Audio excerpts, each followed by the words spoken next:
हाँ जी, कैसे हैं आप लोग? कितने लोग ऑनलाइन हैं?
जी अमन, कैसी हो आप? ग्रुप में मैसेज करो, सब लोग ऑनलाइन हो। ग्रुप में इन्फॉर्म करो सबको।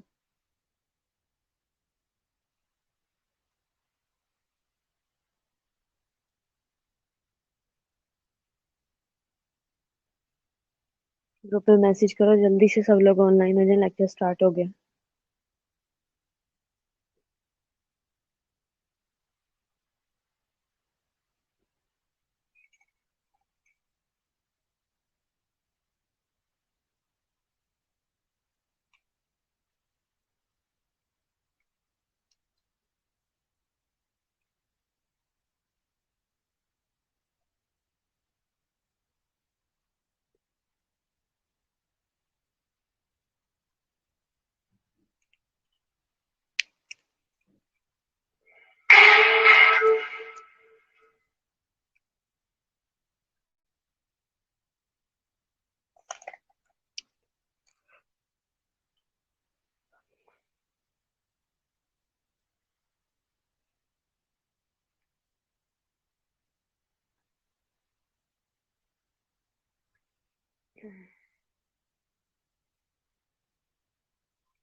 हम्म।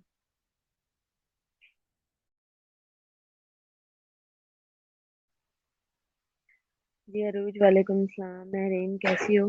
ग्रुप में मैसेज करो, सब लोग ऑनलाइन हो जल्दी से।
हाँ जी महरीन, मैं भी ठीक हूँ।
ठीक है निम्रा।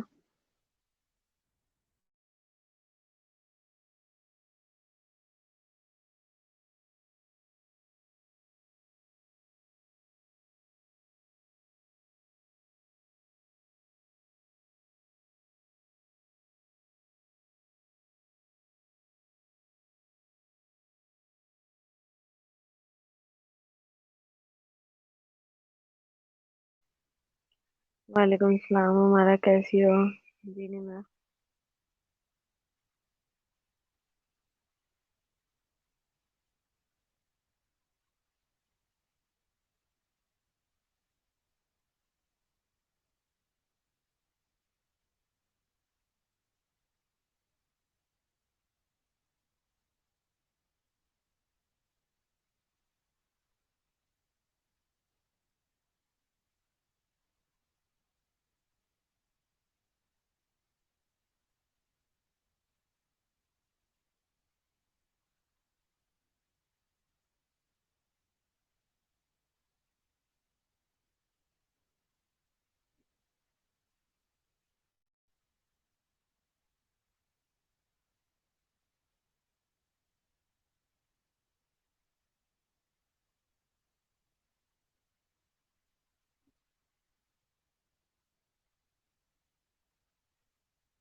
हाँ जी फायजा, आमना, उर्वा, वालेकुम सलाम। हमारा टॉपिक, हम आपको पता है कि एंजाइटी पढ़ रहे थे, उसी को कंटिन्यू करेंगे क्योंकि वो अभी रहता था काफी ज्यादा ना। तो उसकी हमने एंजाइटी की टाइप्स और उसकी मैनेजमेंट, कॉम्प्लिकेशंस वगैरह ये सब देख रहे हैं, ठीक है। लेक्चर अभी अपलोड हो जाता है। और आप लोग सब ठीक हो?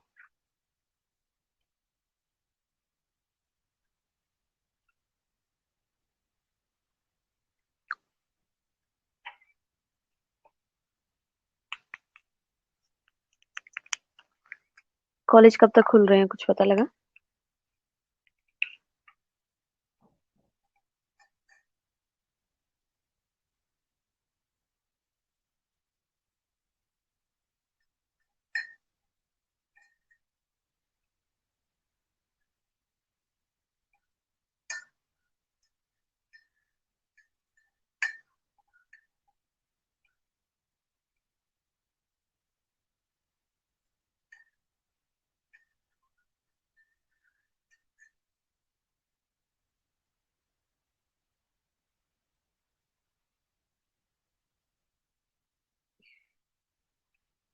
जी।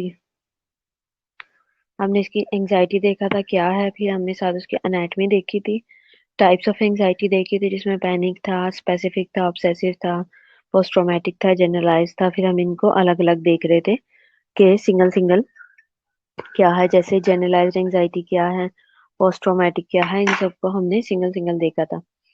अब हम इसी को कंटिन्यू करते हुए देखेंगे। टाइप्स ऑफ एंजाइटी में हमने देखा था, इसके सिम्टम्स देखे थे, ठीक है, डायनामिक्स देखे थे क्या है, एंजाइटी की डेफिनेशन क्या है ये हमने देखा था, लेवल्स देखे थे।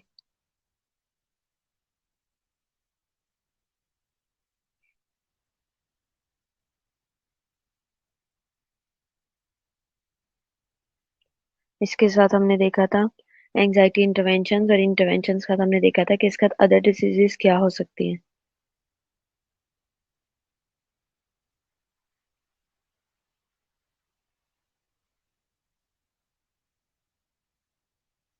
ठीक है, इंटरवेंशन हम देखेंगे एंजाइटी की।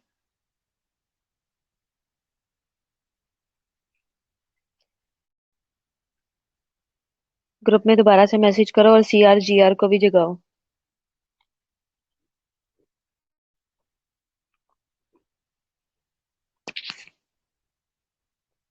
वो दोनों सोए हुए हैं, उनको भी जगाओ कि क्लास शुरू हो गई है।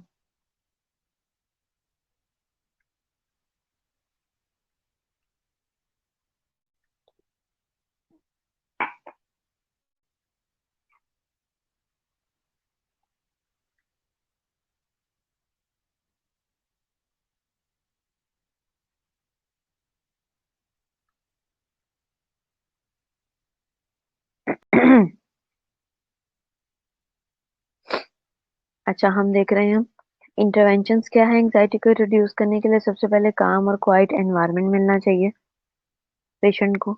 सब फिर इसके बाद क्या है, फिर हमने आइडेंटिफाई करना है what and how they feel, कि क्या है और कैसा फील करते हैं। फिर हमने डिस्क्राइब करना, डिस्कस करना है उनकी फीलिंग्स को।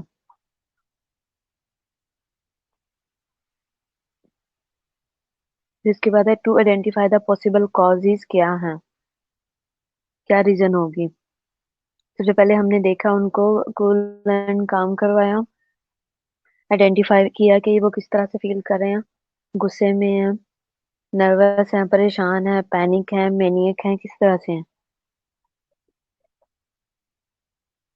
फिर हमने उन्हें डिस्क्राइब किया और डिस्कस किया उनकी फीलिंग्स को। फिर हमने पॉसिबल कॉज देखे कि क्या वजह हो सकती है उनके ऐसे करने की। फिर हमने केयरफुली लिसन किया और असेस किया सुसाइडल अटेम्प्ट्स को। हमने ये देखा कि पहले उसने कोई किया, उनसे ध्यान से पूछा और उसकी हिस्ट्री ली। फिर हमने क्या करना है कि do something to release nervous energy. जो भी नर्वस एनर्जी इन्वॉल्व है, यानी कि ब्रेन इतना एक्टिव है कि कुछ भी करने को तैयार है और कभी भी कुछ भी कर सकते हैं। तो जो नर्वस एनर्जी है उसे थोड़ी सी कम करवानी है, नर्वस नर्वस सिस्टम जो इन्वॉल्व है। फिर उसके बाद क्या है, to discourage preoccupation with the self, और जो उनके दिमाग जो प्री ऑक्यूपाइड चल रहा है उसे थोड़ा सा कम करवाना है, रिलैक्स करवाना। प्री ऑक्यूपाइड कैसे होता है, दिमाग के अंदर जब बहुत सारी चीजें चल रही होती हैं बेवजह, इसने ऐसा किया, इसकी ये वजह होगी, ऐसा क्यों हुआ, इसकी ये वजह होगी, ऐसा करने से ये होगा, इस तरह की बातें जो दिमाग में चलती हैं वो प्रॉब्लम क्रिएट करवाती हैं। एंजाइटी और अदर डिजीजेस क्या हैं। Panic disorder occurs in 15 to 30% of the major depression cases। इसमें क्या है, फैक्टिशियस डिसऑर्डर है, जिसमें डेलिबरेटली मेकअप द सिम्टम्स, जिसमें सिम्टम्स जो हैं वो इंक्रीज होते हैं, जैसे कि मंचूजियन सिंड्रोम हमने प्रॉक्सी देखी थी, मिलिंगरिंग देखा था, ठीक है। ये मैंने आपको एक्सप्लेन भी किए थे। मोस्ट कॉमन एंजाइटी डिसऑर्डर में क्या है, extreme fear of being judged by other है।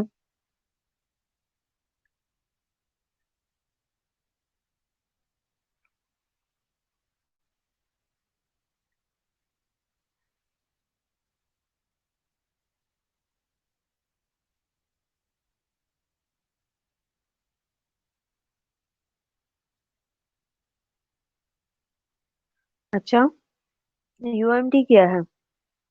University of.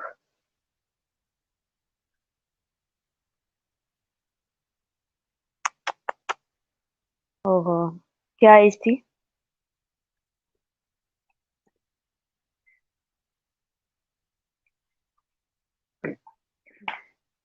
कितनी एज का था?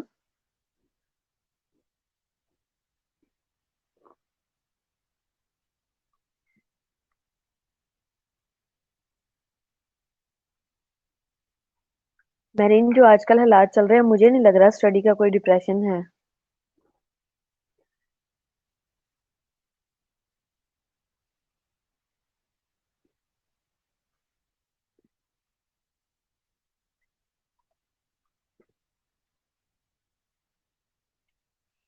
जो हालात चल रहे हैं ना, स्टडी का डिप्रेशन तो कोई खास नहीं है। फोर्थ सेमेस्टर में? अच्छा।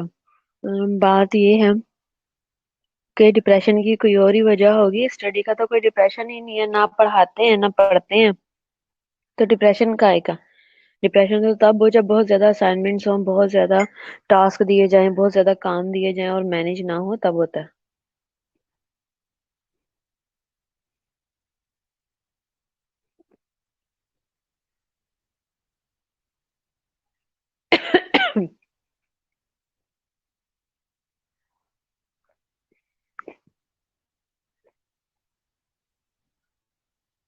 सही। चलो, खुदा उसको उसको बख्शे, उसको माफ करे, क्योंकि कोई एक रीजन नहीं हो सकती। डिप्रेशन एग्जाम्स का या स्टडीज का डिप्रेशन कोई एक रीजन नहीं है, कॉम्बिनेशन होगा। अब यहाँ पे ये बात आ सकती है कि हो सकता है कि उसको इतना डिप्रेस करवाया गया हो।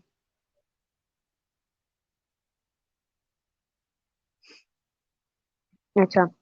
Extreme fear of being judged by other है इसमें। CHR unremitting lifelong disorders हैं, begins around the age of 13 to 20 में स्टार्ट हो जाते हैं।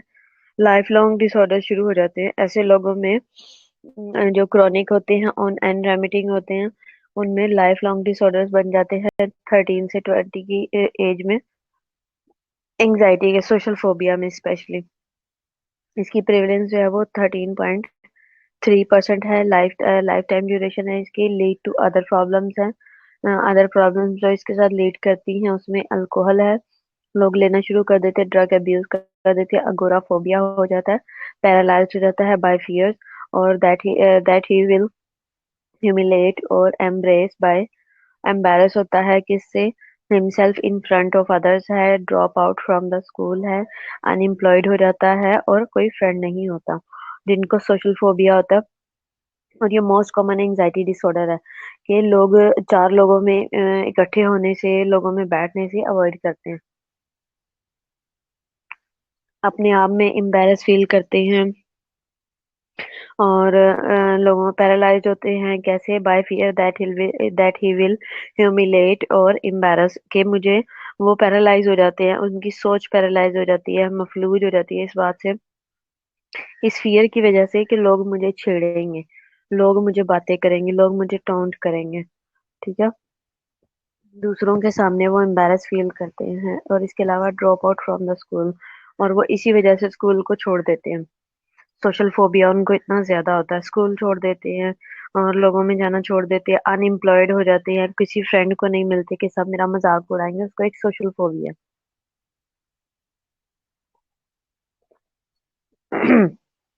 पैनिक डिसऑर्डर और पैनिक अटैक क्या है? ये हो जाता है, ये हैपेंड होता है, अनएक्सपेक्टेड होता है, सिचुएशनल बाउंड होता है, spontaneous attack of intense fear भी हो सकता है, डिस्कम्फर्ट भी हो सकता है, और may last from the minutes to an hour, minute से सॉरी, घंटों में भी कन्वर्ट हो सकता है। Symptoms of anxiety can last for hours. जो एंजाइटी के सिम्टम्स हैं वो कुछ घंटों के लिए रहते हैं। साइंस एंड सिम्टम्स में इंक्लूड है heart rate, chest pain, chills, ठीक है, और हॉट फ्लैशेस हैं, डिजीनेस है, SOB है, फियर ऑफ लूजिंग कंट्रोल होता है इसमें, और डिप्रेशन होता है।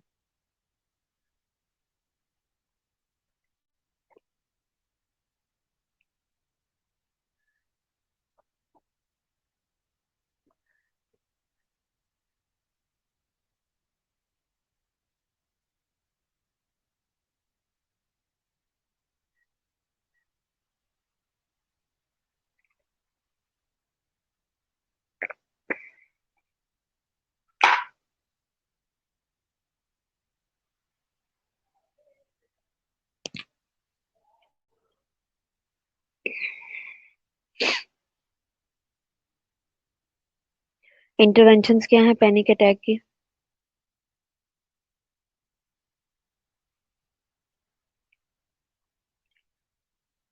Stay with the patient and acknowledge the patients discomfort. जो पैनिक अटैक में है वो बेचारा पहले ही प्रॉब्लम में है, तो कोशिश करें कि पेशेंट के साथ ठहरें। ठीक है, पेशेंट के साथ रहें और उसे ये फील करवाएं कि हम आपके साथ हैं, परेशान ना हो, मैं आपके साथ बैठा हूँ, मैं आपके पास ही रहूंगा, आपने परेशान नहीं होना। स्पेशली ऐसे पेशेंट को जिसको पैनिक अटैक हुआ है। दूसरा, मेंटेन करना है काम। काम मेंटेन करने की कोशिश करनी है, पेशेंट को रिलैक्स करवाना है। अगर वो पहले ही पैनिक हुआ हुआ है तो उसको मजीद शोर शराबा करके या उसको डरा के या उसको डांट के मजीद पैनिक क्रिएट नहीं करना। मेंटेन काम। ठीक है। Keep the environment quite. Use simple directions. उसको कहो सिंपल कि आप लंबे लंबे सांस लो, रिलैक्स हो जाओ, परेशान ना हो, सब ठीक हो जाएगा। आप में परेशान नहीं होना, मैं कहीं नहीं जा रही, मैं इधर ही हूँ। ठीक है। तो ऐसी सिचुएशन में पेशेंट कहेगा कि अच्छा मेरे पास रहोगा, ये कहेगा कि अच्छा कहीं जाना ना। ठीक है, ठीक है, सही है, सारा कुछ इस तरह की सिचुएशन होती है।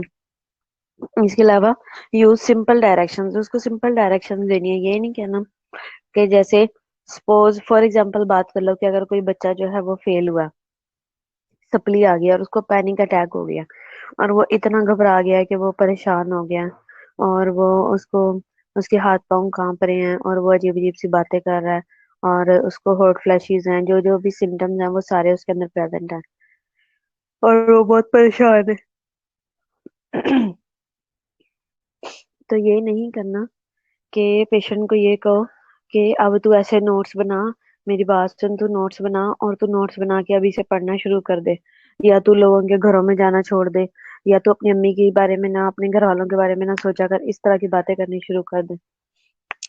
ठीक है, ये सब नहीं कहना। अगर ये सब कहेंगे तो उससे क्या होगा कि पेशेंट जो है वो ठीक होने की बजाय वो ज्यादा परेशान हो जाएगा। सिंपल डायरेक्शन से उसको ये कहें कि आप बिल्कुल रिलैक्स हो जाओ, लंबे लंबे सांस लो, आइज क्लोज कर लो, मैं मेडिटेशन करता हूँ या मैं आपको समझाती हूँ, आप रिलैक्स रहो, मुझे अपना फ्रेंड समझो, ये वो इस तरह की उसको लाइट लाइट सी डायरेक्शन दे, जो कि ज्यादा इंपॉर्टेंट है। अलाउ पेशेंट टू पेस और क्राई। पेशेंट को कहो कि वो अगर रोना चाहे या खामोश होना चाहे, जो भी वो करना चाहता है उसे करने दो, टू रिलीज टेंशन। अगर वो रोएगा, चीखेगा, चिल्लाएगा तो उसकी टेंशन थोड़ी सी कम हो जाएगी। फिर उसके बाद क्या करना है, रीअश्योर करना है पेशेंट को, you are in control. Patient को रीअश्योर करो कि भाई आप ठीक हो, कंट्रोल में है सारा कुछ, परेशान नहीं होना। Use paper bag for hyper ventilation. ठीक है, पेपर बैग दो और पेशेंट को कहो कि इसके अंदर फूंके फूंके मारे। जब वो उसके अंदर वो करेगा, सांस लेगा उसके अंदर, तो उससे जो हाइपर वेंटिलेशन है वो होगी और उसका जो एंजाइटी है वो थोड़ी सी रिलीज होगी। जब वो पेपर के अंदर सांस लेगा, पेपर बैग को हाथ से बंद कर लें जैसे हम किसी चीज में हवा भरते हैं, इस तरह। तो जब वो उसके अंदर फूंके मारेगा और उसके अंदर सांस लेगा तो उसके अंदर ही वो हाइपर वेंटिलेट करेगा और उसका सारा फोकस जो है वो एकदम से उसका जो है वो डाइवर्ट हो जाएगा सारा सांस की तरफ। और वो बैग के अंदर जब सांस ले रहा होगा तो उसको सांस ऑक्सीजन की उधर कमी होगी और वो तेज तेज और वो एक्टिव, बहुत ज्यादा एक्टिव होकर सांस लेगा और अपना सारा फोकस इस चीज पे रखेगा कि मुझे सांस क्यों नहीं आ रहा। जब वो उस तरफ तवज्जो देगा तो काफी सारी चीजें बेहतर हो जाएंगी। जनरलाइज्ड एंजाइटी डिसऑर्डर क्या है?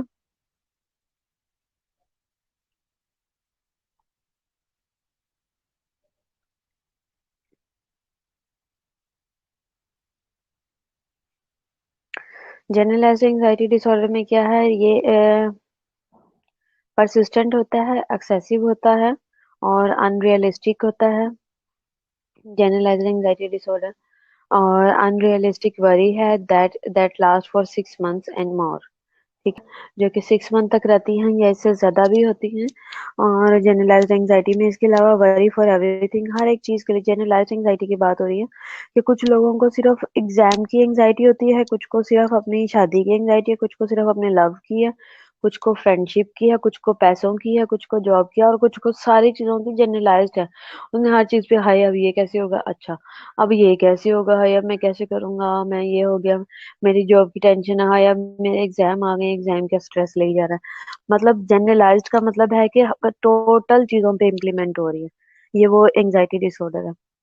वरी फॉर एवरीथिंग है, इरेशनल कंसर्न्स होते हैं, बेवजह के बेतुके इरेशनल चीजें सोचना और उन पे फोकस करना। साइंस एंड सिम्टम में रेस्टलेसनेस है, डिफिकल्टी कंसंट्रेशन है और स्लीपिंग है। इसके अलावा इरिटेबिलिटी है, फटीग है और मसल टेंशन है। ओसीडी में क्या है, रेपिटेटिव बिहेवियर्स होगा और एक्सपीरियंसिंग रिकरेंट। ठीक है, अब ओसीडी की हम बात करें, इसमें पेशेंट का रेपिटेटिव बिहेवियर होगा, पेशेंट एक ही चीज को बार बार दोहराएगा, और एक्सपीरियंसिंग रिकरेंट, और एक ही चीज को बार बार रिकरेंट एक्सपीरियंस करी जाएगा। परसिस्टेंट थॉट्स होंगे उसके, टाइम कंज्यूमिंग होगा, और एक ही काम को इतना ज्यादा डिले करेगा, सोच सोच के आहिस्ता आहिस्ता करेगा कि वो टाइम कंज्यूमिंग होगा।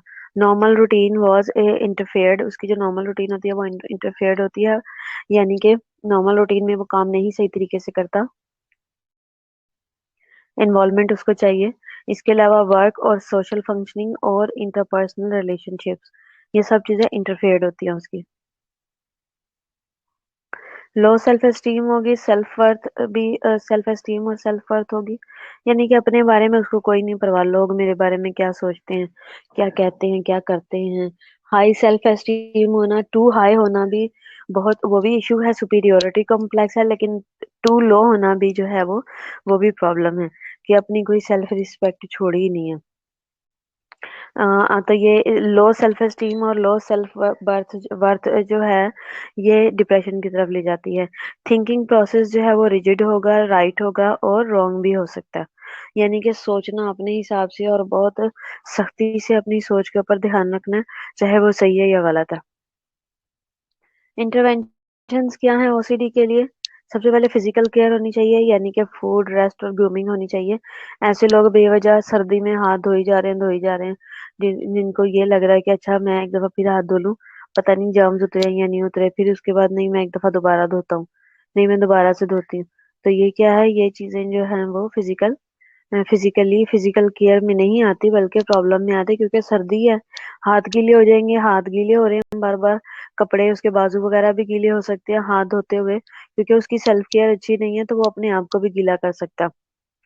सिर्फ हाथ धोना ही सब कुछ नहीं है, कुछ लोगों को बार बार नहाने की भी आदत होती है, कुछ लोगों को जो है वो, जैसे वो बार बार जाती है, जाके मैंने आपको वीडियो दिखाई थी कि फीमेल बार बार जाती है और जाके देखती है कि मैंने रॉड का जो है वो स्विच उतारा है या नहीं उतारा।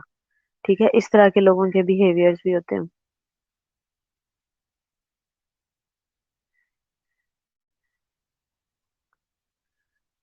खाने के ऊपर ध्यान देते हैं या नहीं, खाना ठीक से खाते हैं या नहीं खाते, उनकी अलग अलग चॉइसेस होती हैं। और जैसे खाने के लिए ये लोग ज्यादा लापरवाह होते हैं, खाने पे इतना फोकस नहीं करते, उनको खाने के अंदर भी जरासीम भागते दौड़ते नजर आ रहे होते हैं ज्यादातर। और ग्रूमिंग के ऊपर बहुत ज्यादा, एक्चुअली इनकी सेंसेस बहुत अलर्ट हो जाती हैं ओसीडी वालों की, और ग्रूमिंग के ऊपर बहुत ज्यादा फोकस किया जाता है। Provides patients with time to perform rituals. ठीक है, पेशेंट्स को टाइम देना है ताकि वो अपने रिचुअल्स को परफॉर्म कर सके। Explain expectations, routines, changes. Explain करना है उस एक्सपेक्टेशंस को कि हम क्या चाहते हैं, रूटीन्स क्या हैं, और जो चेंजेस आ रही हैं वो एक्सप्लेन करनी है, और भी एम्पथेटिक, आपने ऐसे पेशेंट्स के साथ जो कि ओसीडी के हैं उनके साथ एम्पथेटिक रहना है। हमेशा ये सोचें कि अगर इसकी जगह मैं होता तो क्या करता, उसके बिहेवियर पे, उसकी एक्टिविटीज पे, जो कि उसके अपने हाथ में नहीं है, जो कि उसका रेपिटेटिव, उसके जितने भी एक्शन हैं वो उसके अपने हाथ में नहीं है, वो उसके अपने कंट्रोल में नहीं है, लेकिन जो कुछ भी वो कर रहा है उसको समझना है।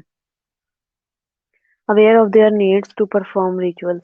पेशेंट की जो नीड्स हैं रिचुअल परफॉर्म करने की, उनको समझना है, उनसे अवेयर होना है। यानी कि अगर वो एक काम, उसकी जो एक्टिविटी है या उसकी जो आदत बनी हुई है, जो वो शुरू से करता है, तो जो भी वो एक्टिविटी करेगा उसको समझें, ठीक है। उसको बेवजह उसको अंडरस्टैंड, ये ना हो कि आप अंडरस्टैंड ना करो बल्कि उसके ऊपर चीजें और चीजें तो हम हाथ उसके ऊपर थोपो, बल्कि उस अवेयर रहो उसकी नीड से related. Help to connect feelings and behaviour, कोशिश करो उसकी फीलिंग्स और बिहेवियर के साथ कनेक्ट कर सको। फिर इसके अलावा स्ट्रक्चर सिंपल एक्टिविटीज, डिस्ट्रैक्शन के लिए जो सिंपल एक्टिविटीज हैं उन वो यूज करने की कोशिश करो। स्ट्रक्चर करो यानी कि बनाओ इस तरह की सिंपल एक्टिविटीज जो कि उसको डिस्ट्रैक्ट कर सके। जैसे कि पेशेंट को आदत है बार बार ऊपर जाता है, जाके दरवाजा देख के आता है कि मैंने लॉक किया या नहीं किया। फिर उसको ये लगता है कि जैसे टेरेस का दरवाजा खुला हुआ है और वहां से कोई आ जाएगा, फिर जाता है दरवाजा लॉक करके आता है, नीचे आता है। फिर उसको लगता है कि पता नहीं मैंने बंद किया या नहीं किया, मेरा ध्यान पता नहीं कहाँ था, मुझे भी भूल गया। फिर वापस सीढ़ियों पे गया, तो ये जो वो एक्टिविटीज कर रहा है इधर से उसका माइंड डाइवर्ट करने की हमने कोशिश करनी है। इसके अलावा क्या करना है, रीएनफोर्स करना है पॉजिटिव चेंजेस को, और उसका ध्यान जो है वो चेंज अगर करवाना ही है तो उसको थोड़ा सा पॉजिटिव चीजों की तरफ ले जाना है। फोबिक डिसऑर्डर क्या है?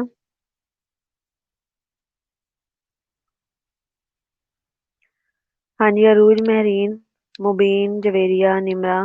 समझ आ रही है आप लोगों को? जी, नेहा, हमारा, आतिका।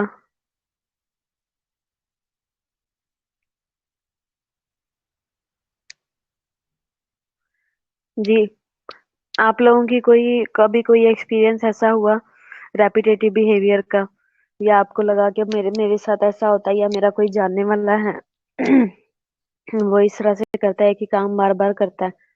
ये लोग जो होते हैं ना, बेसिकली जो ये ओसीडी के पेशेंट्स होते हैं, इनमें इनको जरूरत से ज्यादा नफासत की आदत होती है, जरूरत से ज्यादा, इंतहा से ज्यादा। यानी कि जो लोग बेवजह अपनी लाइफ में जो लोग इस तरह की एक्टिविटीज करते हैं कि इसकी एक सिंपल एग्जांपल होती है, और जो एक नॉर्मल बंदा है ना, उसने कोई चीज रखी है ना, उसकी चीज बिखरी हुई इधर उधर ऐसे भी पड़ी हो सकती है, लेकिन जो ओसीडी का होगा ना, वो एक एक तरतीब, ये कह लो कि स्केल के साथ लाइन लगा के हर एक चीज प्रॉपर लाइनिंग के अंदर रखेगा, और कोई भी यहाँ से वहां टेढ़ी और खराब नहीं हो सकती। ठीक है। ऐसे लोग जरूरत से ज्यादा कंसर्निंग होते हैं और बहुत ज्यादा तरतीब तरतीब पे और रूटीन्स पे बहुत ज्यादा फोकस करने वाले होते हैं। और जिस तरह से अब ये कह लो कि एक बंदा है, उसका ये नॉर्मल बिहेव है कि वो ये उसको पसंद है कि मेरा रूम जो है वो साफ सुथरा हो, लेकिन एक बंदा वो इतना ज्यादा कंसर्निंग है इसके बारे में कि अगर कोई बाहर से जूता लेके अंदर आया है ना, तो उसको ये लगेगा कि जब ये अंदर आया तो ये अपने साथ बहुत ज्यादा मट्टी और बहुत गंद और बहुत जर्म्स ले आया। ठीक है। और वो उसी वक्त ही सफाई करनी शुरू कर दे, तो ये चीज अब नॉर्मल है। ठीक है। लेकिन आपको पता है कि जब हम बाहर से आ रहे हैं तो रूम में गंद होगा। तो या फिर अब जैसे मैं आपको बताती हूँ, शायद मैंने आपको एग्जांपल दी होगी या आपकी प्रीवियस क्लास में मैंने बताया होगा कि जो हमारी जो एक हमारी सीनियर बाजी थी पीआईसी में, जब मैं जॉब कर रही थी वहां पे थी वो, उसको काफी एजेड है वो। उसको ये प्रॉब्लम था कि जब भी वो ना कोई उसके रूम में आता था ना। अच्छा जबेरिया, उनके क्या थे ऐसे, नेबर्स का क्या प्रॉब्लम था, वो क्या बिहेव इस तरह से करते थे? एक्सप्लेन करो, हम लोग सुनना चाहते हैं। अच्छा, वो जो सीनियर थी ना हमारी, उसकी ये रूटीन थी, वो अभी भी है वहां पे, अभी भी वो जॉब कर रही है। उसकी ये रूटीन थी कि जब उसके कमरे में कोई आता था ना, पहले तो वो अपने रूम में किसी को आने नहीं देती थी, क्योंकि उसका रूम, एक तो उसका रूम बिल्कुल साफ सुथरा होता था। ठीक है, रोजाना वो धोती थी और नीट क्लीन होता था। और ना उसने क्या करना, उसका रूम चमकता होता था बिल्कुल। उसने सारा दिन में जब भी, पहले तो उसने आने नहीं देना, दरवाजा उसका खुला रहता था। और जब कोई आने लगता उसको कहती थी आगे नहीं आना, बाहर से ही बात करो। इन केस किसी ने आ भी जाना तो उसने ना बेड के ऊपर चीजें फैला देनी, कोई मेरे बेड पे ना बैठे। ठीक है, एक रूम में 2 से 3 बेड लगे होते थे। उसने पूरे रूम के अंदर अपने बेड के ऊपर चीजें फैला देनी कि मेरा बेड ना कोई गंदा करे। एक होता है नॉर्मल नॉर्मल सोच होती है कि मेरे बेड पे हर कोई ना बैठे। एक सोच ये होती है कि ना, एक ये होता है कि भाई हर किसी को ना बैठने देना। ठीक है। उसकी थिंकिंग फर्क होती है थी। वो ये कहती थी, अपने बेड पे वो चीजें फैला देती थी कि मेरी बेडशीट कोई गंदी ना करे, ये पता नहीं कैसा है, कपड़े इसके साफ है गंदे हैं, क्या करके आ रहा है क्या नहीं करके आ रहा। और दूसरे नंबर पे उसने क्या करना है कि जैसे ही कोई जाता था ना, तो सबसे पहले वो उसने सारा फर्श धोना, सारी डस्टिंग करनी जहां जहाँ पे कोई हाथ लगाता था। इस तरह की उसकी एक्टिविटीज थी। तो ये चीज फिर अब नॉर्मल में आ जाती है।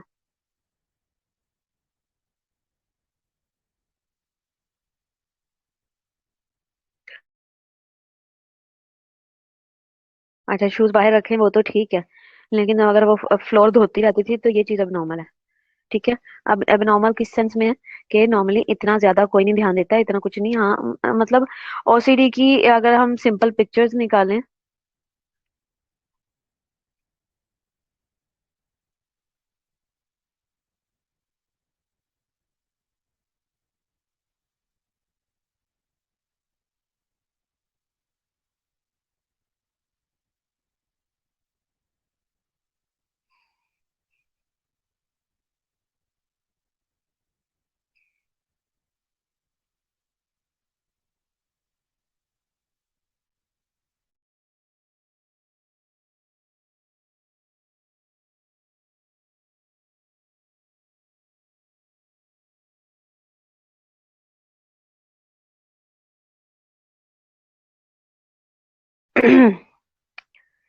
फोबिक डिसऑर्डर क्या है?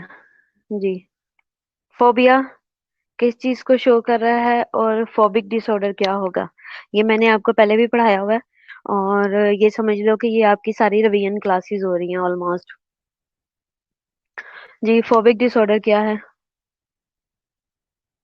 जी, Javeria, Faiza, Mubeen, Mehreen, Nimra, Atika. What is phobic disorder? क्या होता है फोबिया? फोबिया क्या है और फोबिक डिसऑर्डर क्या है? किस तरह का फोबिया होगा? कितनी टाइप्स का हो सकता है? जी, हमारा Arooj, Aiman, Rimsha, Neha, Faiz. What is phobic disorder?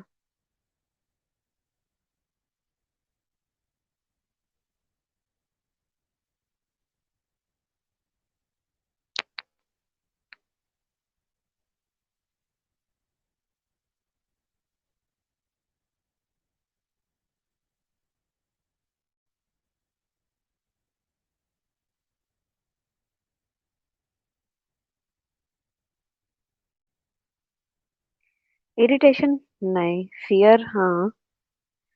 किसी भी चीज से डरना, लाइक किसी को ज्यादा पानी से होता है, ओके गुड। और क्या होगा फोबिया? अभी मैंने दो चीजें आपके आपके साथ लेक्चर के दौरान ही अभी अभी में किया है। मैम, किसी चीज का फियर होगा, खौफ होगा, ठीक है, और किसी चीज का क्या, एक्सप्लेन करो ना। मैम, फोबिया, फोबिया कैसे किसी को हाई प्लेसेस से होता है, ठीक है। और ऊंचाई से डर लगता है, लेकिन ऊंचाई से डर लगना एक नॉर्मल चीज है। ऊंची जगह से नीचे देखे तो ऐसे लगता है चक्कर खा गया, अभी मैं बीच में मैं गिर ही जाऊंगा। ऊंची जगह से नीचे देखते तो चक्कर आ जाता है, ठीक है। जैसे पानी से फोबिया, पानी से फोबिया मेरा ख्याल है कि नॉर्मल है। पानी से ऐसे फोबिया कि पानी को देख के ये डर लगना, मुझे ये लगता है जैसे पानी के अंदर कोई चीज होएगी और मैं डूब जाऊंगा, या वो चीज अंदर मुझे खा जाएगी, क्योंकि वो जैसे एनाकोंडा देखी है, क्रोकोडाइल मूवीज इस तरह की जो मूवीज देखी हैं, ज्यादातर हम लोगों को जो फीमेल्स हैं उनका डर यही होता है कि अंदर से कोई चीज निकल आएगी, सांप वगैरह ना हो, इस तरह का डर होता है।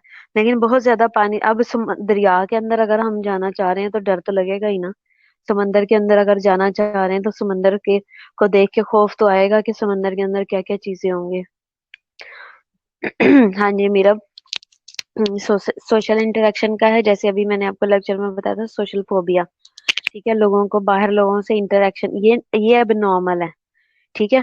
हम सारा वक्त ही बाहर घूमते हैं, सोसाइटी में रहते हैं। बाहर घूमने से मतलब यहाँ पे ये है कि आप लोग क्लासेस में इंटरेक्ट करते हो, आपस में इतना सारा सारा वक्त गुजारते हो। तो ये सोशलाइजेशन है। आप सोसाइटी में हो, मेरे मैं आती हूँ, आप मेरे से बात करते हो, सारे नॉर्मल हंसते हो, बोलते हो, ठीक है।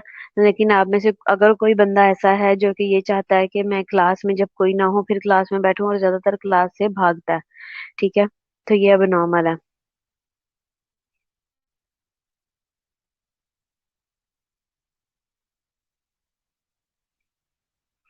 हम्म। जी मुबीन। अच्छा, और कुछ? सोशल फोबिया हो गया। अगोराफोबिया क्या है? आपने अक्सर ये सुना होगा, लोग जो बिग बॉस देखते हैं उन्होंने सुना होगा, या वैसे सुना होगा, क्लोस्ट्रोफोबिया। कुछ लोग एक बंद जगह पे जाने से भी डरते हैं। कुछ लोग लिफ्ट से डरते हैं, लिफ्ट में अकेले होने से डरते हैं, उनका दम घुटने लग जाता है। किसी बंद जगह पे जाने से डरते हैं कि अगर उनको किसी जगह पे बंद कर दिया ना, किसी कमरे में, तो उन्हें ऐसे लगेगा कि जैसे ना मेरा दम घुटने लग गया। पैनिक हो जाएंगे, पसीने आ जाएंगे, सांस चढ़ जाएगा बेवजह। Fear of speaking in front of audience. ठीक है। ठीक है, एक होता है नॉर्मल फियर। ठीक है, जैसे कि आप सामने, और स्पेशली ऐसा बंदा जो कि फर्स्ट टाइम इंटरेक्ट कर रहा है ऑडियंस के साथ, ठीक है, तो खौफ आता है। लेकिन एक चीज होती है जो कि बिल्कुल ही नहीं आगे जा सकती, आगे जाते कांपने लग जाते हैं, और बहुत ही ज्यादा खौफ होता है लोगों को। जैसे कि मैं एक दिन देख रही थी, नेहा नेहा कक्कड़ कहती है, एक शो में मैं देख रही थी, वो कहती है कि जब भी मैं गाती हूँ मैं बहुत ज्यादा कांपती हूँ। ठीक है, जब भी मैं ऑडियंस के सामने जाती हूँ तो मैं बहुत ज्यादा कांपती हूँ। मुझे बहुत वो होता है, अजीब सा फियर होता है, बड़ी एंजाइटी होती है। तो अब आप कैन यू इमेजिन के जिस बंदे की का प्रोफेशन ही ऑडियंस के सामने है आना, और उसको ये फोबिया है या वो कांपती है, तो ये अबनॉर्मल है। ठीक है।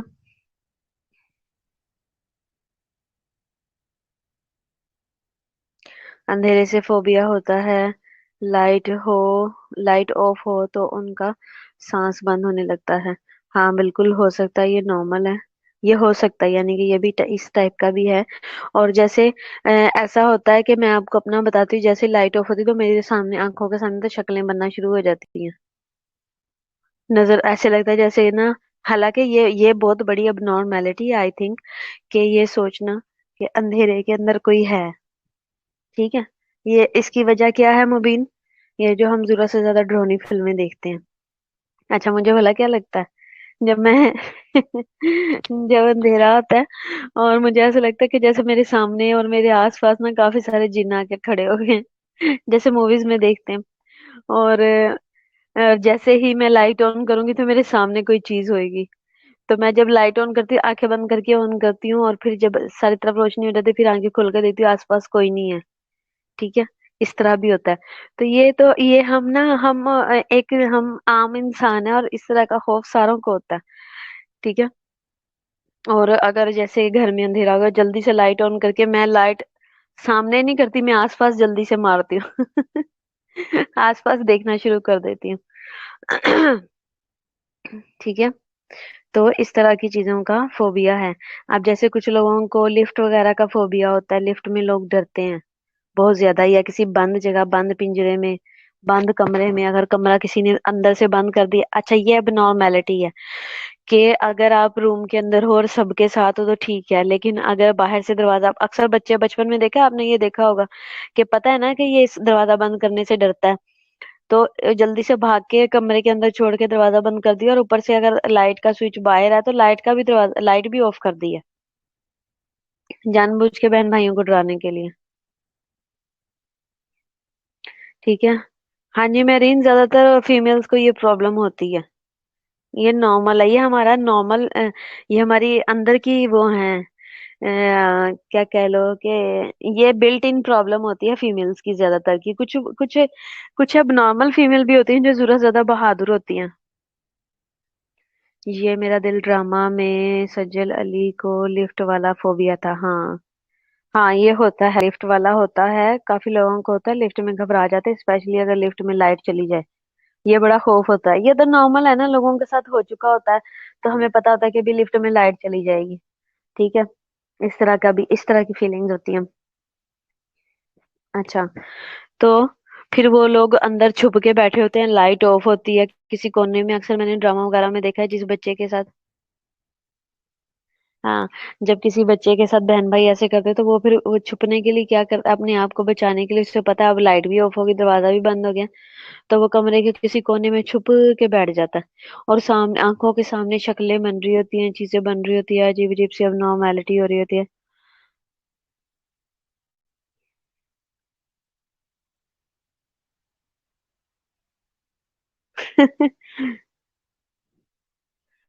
हाँ नहीं, लेकिन नहीं महरीन, इतना नहीं खौफ करना चाहिए कि अगर ये जरूरत से ज्यादा वो ये वाला जो फोबिया है ना, ये जो खौफ है, ये इसके लिए आपको थोड़ी सी चीजों की जरूरत होती है। जो ये एहसास होना कि जब आप चलते हो तो आपको लगे आपके पीछे कोई है, या अपने साथ किसी की मौजूदगी का हर वक्त एहसास रहना, तो ये थोड़ा सा खराब है। अगर मेरीन आपके साथ अगर इतना ज्यादा प्रॉब्लम है, तो फिर आपको ज्यादा प्रेयर्स की जरूरत है, फिर आप दुआ ज्यादा करो। क्योंकि फिर इतना ज्यादा नहीं होता कि हर वक्त आपको ये लगे कि कोई आपके पीछे आ रहा है, और फिर आप मुड़ मुड़ के देखो उस फोबिया को जो आपके अंदर खौफ भरा हुआ है। वो खौफ, एक्चुअली मैं आपको एक बात बताऊं, क्योंकि आज हम फोबिया पे डिस्कस कर रहे हैं, तो जो आज आपका जवेरिया, कुरत, महरीन, मुबीन, मुनीबा, जितने लोग भी मेरे सामने आप लोगों के नाम आ रहे हैं, अमारा है, जवेरिया है, महरीन है, फायजा है, नाम रिपीट हो रहे हैं, तो आप लोगों का जो आज का टेक होम मैसेज है वो ये है कि कभी अपने खौफ को अपने ऊपर हावी ना होने दो। ठीक है। जब खौफ आपके ऊपर हावी होता है तो फिर उसका नुकसान ये है कि वो फिर आपकी आपकी सोच को, आपकी डिसीजन पावर को, आपकी विल को, ठीक है। हाँ, अकेले होने से महरीन ऐसे होता है, लेकिन आपको अकेले होने में भी आप इतने स्ट्रांग हो कि आपको किसी का कोई खौफ ना हो। ठीक है। मैं जो खौफ है ना, वो आपकी आपकी सोच के ऊपर, आपकी तरक्की पाने पे, आपकी डिसीजन पावर पे, आपके सीखने पे, आपकी लर्निंग पे, आपके आगे बढ़ने पे, सब चीजों को वो खौफ जो है, एक खौफ वो सब चीजों पे ऐसा काबू कर लेता है, सब चीजों को, कि वो सब चीजें जकड़ के रखता है, आप अंदर ही अंदर आपको खत्म करता है। और जब जब आपका अपने खौफ के ऊपर काबू होता है ना, चाहे खौफ किसी भी लेवल का है, तो आप जिंदगी में कहीं भी आगे बढ़ने से डरते नहीं हो। खौफ का मैं ये नहीं कर रही कि जैसे रेस में हिस्सा लेने से, और किसी सिंगिंग में, डांसिंग कंपटीशन में हिस्सा लेने का खौफ है, नहीं। खौफ किसी भी लेवल का हो, अब मैं आपको बताती हूँ, अब जैसे महरीन का ये है प्रॉब्लम, वो फील करती है कि मुझे बाहर निकलने से, जैसे अब इसका इस बात का प्रॉब्लम क्या है, कि महरीन को अगर ये महसूस होता है, और या किसी को भी बहुत ज्यादा खौफ है, तो वो अकेले बाहर जाने से भी डरेगा, रूम में अकेले रहने से भी डरेगा, उसको हर वक्त कोई ना कोई पार्टनर चाहिए अपने आसपास। अगर नहीं होगा तो वो आगे नहीं बढ़ पाएगा। खाना खाने के लिए बाहर नहीं जाएगा। ठीक है, कि रात हो गई अब मैंने बाहर नहीं निकलना, कमरे के अंदर बंद होके रहेगा, सारी रात मुंह पे रजाई लपेटी रखनी, ऐसा लगेगा अब कोई दरवाजा खोल के अंदर आ रहा है। ठीक है। तो ये जो खौफ है ना, अपने अंदर के इस खौफ को आप लोग मारो। क्योंकि ये खौफ कहीं से नहीं आता, हमारा अपना बनाया हुआ होता है। ठीक है। हमने खुद ये खौफ बनाया होता है, हमारे पास बाहर से कहीं से नहीं आता, हमने उस खौफ के ऊपर काबू पाना है। और जो लोग, मैं आपको एक और चीज बताऊं, आज मैं आपको एक पते की बात बताती हूँ कि अगर हम बात करें ना इवल स्पिरिट्स की, या हम बात करें कि बाहर से इस तरह की चीजें होती हैं, यहाँ पे ये चीज है, यहाँ पे ये चीज है, नहीं। खौफ आपके अंदर है। ये चीजें आपको तब डराती हैं जब आप उन चीजों से डरते हो। ठीक है। अदरवाइज कुछ नहीं होता। अब आपको याद होगा भूतनाथ मूवी में, थी तो बच्चों वाली, लेकिन उसके अंदर वो खुद भूतनाथ खुद हैरान होता है, ये बच्चा मेरे से डर क्यों नहीं रहा। वो तब डराते हैं जब आप डरते हो। जब उन्हें पता लग जाए ये डर रहा है, तब वो डराते हैं। और वो हमारे डर के साथ ही ये चीजें खेलती हैं। ठीक है। कुछ भी हो, कोई भी चीज हो, किसी भी चीज का फोबिया है, कुछ भी चीज है। ठीक है। तो बेसिकली आप लोगों से मेरा लेक्चर भी एक दो हुए थे, और मैंने आप लोगों के साथ कुछ चीजें भी शेयर की थी। वो जब हम क्लास में होंगे तो वो फिर हम बात करेंगे इसके बारे में। आप हर चीज को अपना वहम समझ के इग्नोर कर दो, अवॉइड करो। ठीक है। क्योंकि ये जो छोटी छोटी चीजें होती हैं, जब इनका खौफ है ना, जब वो खौफ बहुत बढ़ जाए ना, तो ये जो खौफ है, इससे बहुत सारी खौफ तारी हो गया, लफ्ज सुने, उस पे वो खौफ तारी हो गया, उसकी वजह से उसका नर्वस ब्रेकडाउन हो गया, उसको हार्ट अटैक हो गया, उसका दिल बंद हो गया, उसका सांस बंद हो गया। खौफ से ये कुछ भी होता है।